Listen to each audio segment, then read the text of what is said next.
Parlons placement saison 2, épisode 24. On poursuit la discussion avec vous, Vincent, bonjour. Bonjour Thomas. On a vu le contexte, on a planté le décor avec Jonathan sur ces taux négatifs, au point que vous posez la question, est-ce que épargner a encore un sens?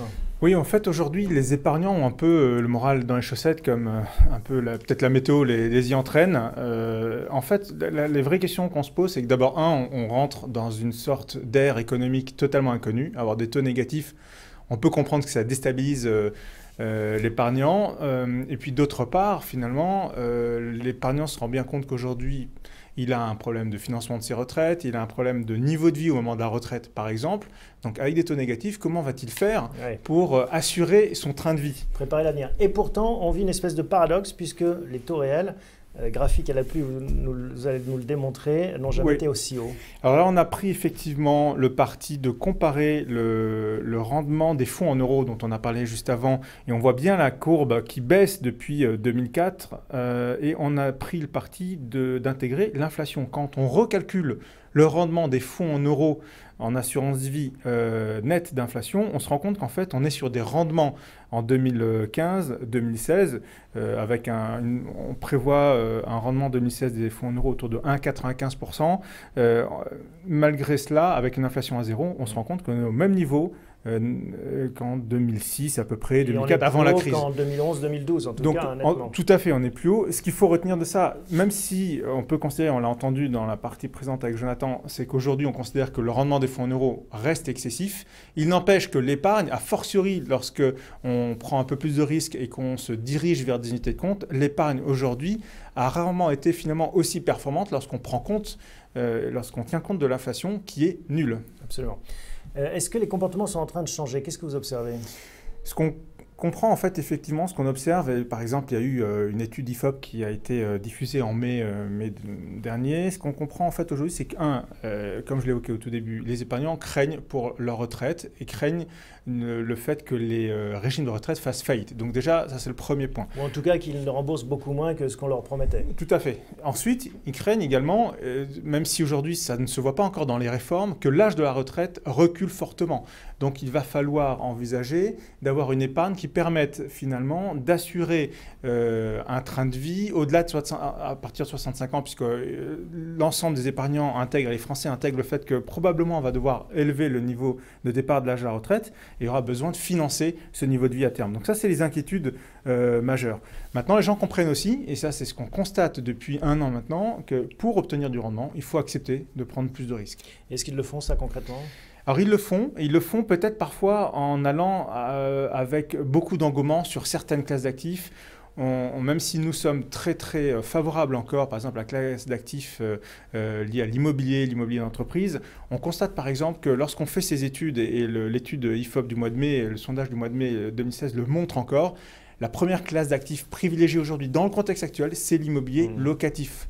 Mais probablement que les épargnants n'ont pas en tête le niveau de rendement de l'immobilier locatif classique. Lorsqu'on parle d'immobilier dans les grandes villes françaises, on est en dessous, en net, on est en dessous du fonds en euros ou tout proche du niveau du fonds en euros qu'on a connu en 2015. Et pour autant, les conditions ne sont pas les mêmes, de garantie notamment. Est-ce que c'est une situation qui est propre à l'Europe? Est-ce qu'il y a des temps plus propices ailleurs? Je pense qu'effectivement, il faut avoir en tête qu'aujourd'hui, on est dans un monde globalisé, certes, mais l'épargnant américain ne se pose pas nécessairement les mêmes questions. Parce qu'il y a de la croissance. Parce qu'ils ont de la croissance, parce qu'ils sont en fin de cycle de on va redire les choses plus simplement, d'assouplissement monétaire, de politique d'assouplissement monétaire. Donc en fait, ils sont pas dans le même cycle économique. L'économie se porte mieux, même si la croissance américaine reste quand même atone par rapport à ce qu'on a connu dans les années précédentes. Donc aujourd'hui, l'épargnant américain, lui, est un concurrent de l'épargnant français. Donc qu'est-ce qu'il va faire un arbitrage, l'épargnant américain?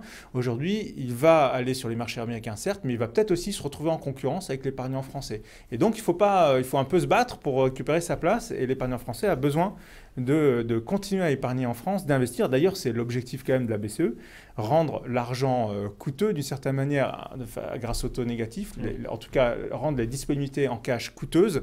Ça envoie un message clair, c'est qu'il faut investir, il faut mettre son argent sur de l'économie réelle. Est-ce qu'il n'y a pas un paradoxe finalement à envoyer ce message de la part des banques centrales? Parce que, voilà, à vouloir faire investir les épargnants à tout prix, on leur force un peu la main et peut-être que psychologiquement, ce n'est pas la meilleure aussi des solutions. Alors oui, mais il y a énormément de solutions. D'abord, il faut effectivement, lorsqu'on investit dans une classe d'actifs, il faut la comprendre. Il y a beaucoup aujourd'hui de classes d'actifs qui permettent, ou de supports d'investissement qui permettent d'investir sur des biens tangibles, comme par exemple l'immobilier, on y revient, mais également sur des placements orientés actions ou obligations. On a des possibilités aujourd'hui d'accéder à des placements compréhensibles sans pour autant se fourvoyer dans des choses absolument risquées qu'on aurait du mal à saisir. Donc non, je pense qu'il y a suffisamment de réponses aujourd'hui sur le marché de l'épargne. Alors vous nous avez apporté une petite liste d'hygiène de vie de l'épargnant, on pourrait dire.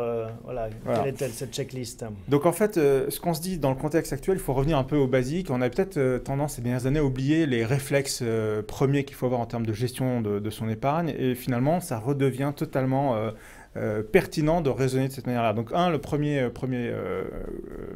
décision qu'il faut avoir en tête et premier comportement, c'est d'épargner régulièrement et automatiquement. Essayer de s'imposer des niveaux d'investissement mensuels, quitte à les augmenter au fur et à mesure, pour rentrer progressivement sur les marchés. Ça, c'est le premier point. Ensuite, il faut se constituer une sorte de fonds d'urgence, être capable de faire... C'est quoi ça, un fonds d'urgence? C'est une petite réserve dans laquelle une petite réserve en cas de coup dur? Oui, pourquoi en fait on constate aujourd'hui que c'est absolument nécessaire. On s'est rendu compte, les études l'ont montré aussi, c'est que pendant les périodes de crise, notamment la crise de 2008, notamment les Américains, peut-être plus les Américains que les Français, n'avaient pas prévu une poche de réserve et donc ils ont été obligés d'entamer leur fonds de pension qui était destiné à financer leur retraite pour faire face aux besoins quotidiens. Lorsqu'on a connu une période de chômage importante aux États-Unis, c'est ce qui s'est passé. Donc la leçon qu'on peut retenir de ça, c'est que en cas de crise financière nouvelle, mieux vaut avoir une poche d'urgence pour éviter de toucher son épargne. Une petite poire pour la soif. La diversification, ça reste aussi bien sûr un des points cardinaux de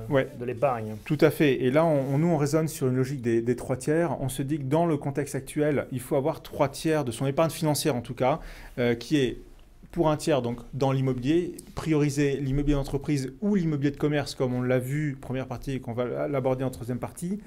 Deuxième tiers, on en a aussi parlé, aller sur des produits de taux, mais aujourd'hui, pour obtenir du rendement sur le produit de taux, il faut aller sur les obligations à haut rendement. Et dernier tiers, c'est d'aller sur les produits actions. Alors là aussi, on a des solutions pour aller sur les produits actions avec des filets de sécurité.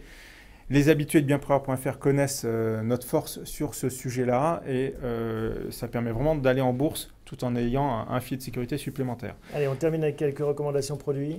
Oui, des recommandations produits, on en revient à peu près au même que celles qu'on a entendues avec Jonathan précédemment. C'est, premièrement, aller sur les obligations en rendement à travers par exemple des produits de type obligataire qui sont exposés actuellement, on a par exemple une obligation sur Rallye, on l'a dit, enfin un produit qui reproduit le comportement de l'obligation Rallye. Il y a aussi des produits actions, produits structure actions qui ont une protection à la baisse, notamment, mais qui, là, on va aller choisir des thématiques d'investissement sur lesquelles on pense qu'il y a des potentiels de plus-value intéressants, comme sur la pharma, les banques, l'automobile. C'est des choses qu'on retrouve sur notre site. Et avec ce package-là, on est capable de faire un cocktail aujourd'hui qui permet de diversifier et surtout de réagir, et ne pas de s'endormir avec des taux négatifs et de continuer à construire son épargne avec de la performance. Bon, allez, on ne s'endort pas, on continue en effet. On va voir une troisième solution avec l'immobilier commercial européen. Merci Vincent. Avec plaisir, On accueille Thomas. tout de suite Christophe Inizan.